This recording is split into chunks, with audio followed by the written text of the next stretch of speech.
писари раис ҷумҳури Туркманистон Қурбонгулӣ Бердимуҳаммадов Сердар ба унвони номзад ба мақоми раис ҷумҳури ин кишвар пешбарӣ шуд. интихоботи пеш аз муҳлат 12 март баргузор мешавад. Хабар медиҳад Салам Ньюс.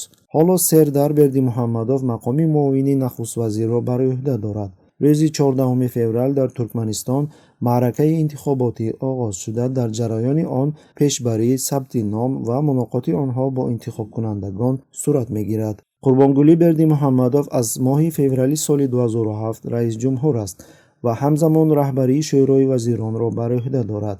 вай ба интихоботи пеш аз муҳлат, ки рӯзи 11 феврал баргузор мешавад, ишора карда изҳор намуд, ки қасд дорад роҳро ба роҳбарони ҷавон бидиҳад. дар баробари ин Бердимуҳаммадов возеҳ гуфт, ки ӯ ҳамчун раиси палатаи болоии парлумон халқмаслиҳатӣ боқӣ мемонад. пас аз чанд соат аз изҳороти Бердимуҳаммадов, Комиссияи марказии интихоботии Туркманистон баргузории интихоботи пеш аз муҳлати раёсати ҷумҳуриро эълон кард.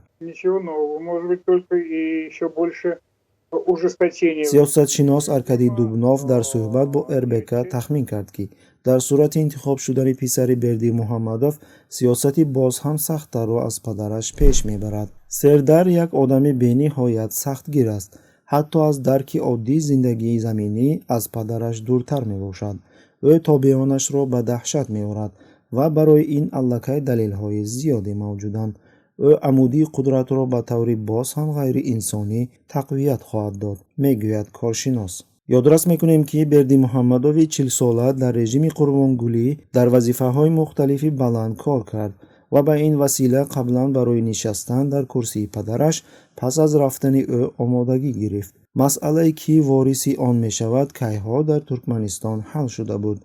дар ҳамин ҳол таҳлилгарон бо тавзеҳ додани ин ногаҳонӣ қайд мекунанд, ки ҳаводиси ахирӣ марбут ба интиқоли қудрат дар кишварҳои ҳамсоя эҳтимол ба тасмими Бердимуҳаммадов барои супурдани курсии раёсатҷумҳурӣ ба писараш таъсир гузоштааст.